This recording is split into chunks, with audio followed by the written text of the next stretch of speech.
When you look down at a problem and you see I'm kind of talking to you about classic geometric shapes, so in this situation we're talking about a sphere here, and you see that certain parts of it are increasing or decreasing, and we talk about the rate at which they're doing that, this really is bells and whistles should be going off that you're looking at a related rates problem. This is basically a word problem that uses implicit differentiation to get to the answer. So the first thing that I do when I come through one of these is I just start pulling off what I know and then looking for what the question is actually asking me for. So we've got the radius of a sphere here is decreasing at a rate of 5 centimeters per second.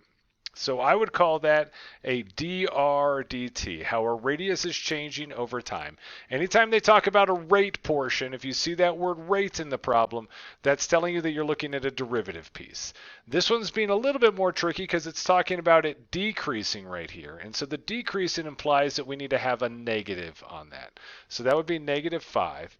Then the rest of the question goes on to say at the instant when the radius of the sphere is 12 centimeters. So this is just a flat, or not 12 centimeters, 2 centimeters. This is just a flat amount for our radius. It's not a rate, so it's just going to be the radius is 2 centimeters. Then what they're asking us for on this problem is they want to know what is the rate of change, the units, you can kind of just ignore that piece, of the surface area of the sphere. And so what they're asking us for is, you'll notice they use S for surface area.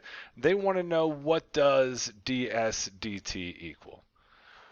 Well, to do this, we are going to do some implicit differentiation. We're going to take the derivative of this equation, because that's our surface area equation that they gave us right there. So they're telling us that our surface area equation for a sphere is 4 pi r squared.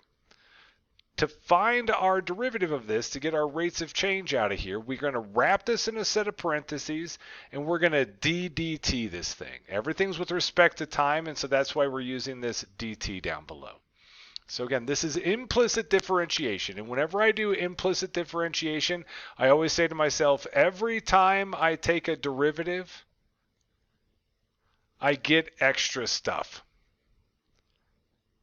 And what that extra stuff is going to look like is sort of envision there being this little dotted box behind that D up on top there. And you're going to fill that box in with the letter of whatever you just took the derivative of. So as I come through here, I would take the derivative of S. The derivative of S on its own would have been 1. I took the derivative of an S, so I get a ds dt. That extra stuff there. So then I go on and I'm going to take the derivative of 4 pi r squared. So remember that 4 pi, that's just a number up in front. And so really what we're doing here again is just going to be a power rule. I'll bring the 2 down. 2 times 4 pi gets me 8 pi r.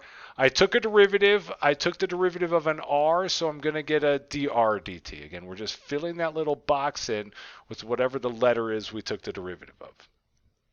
From there, you kind of look through and you say to yourself, cool, I'm basically done. I just now need to plug in some values.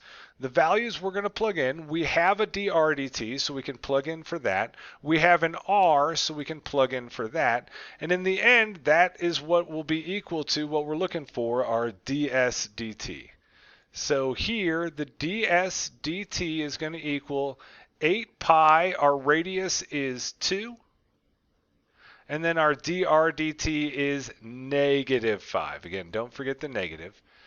Then from that point, it's just a little quick multiplication. We get ds dt equals, oftentimes they're just going to leave pi in the answer. If you look up at your answer options, pi is left in there. So really all we're doing is doing 8 times 2 times negative 5, which is going to get us negative 80 and then pi. And that would be our final answer. So again, when you see a bunch of geometry formulas, a bunch of geometry talk, spheres and cones and these things, and we're talking about the rates going on, this is a classic related rate setup. Create your equation, use implicit differentiation to find your derivative, and then plug in your given values. Thanks for watching my video. If you liked it, please click that like button and subscribe.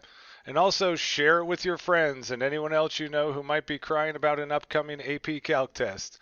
You can find more videos from me, more sample AP Calc questions, and my complete AP Calc study guide over at my website, apcalcprep.com.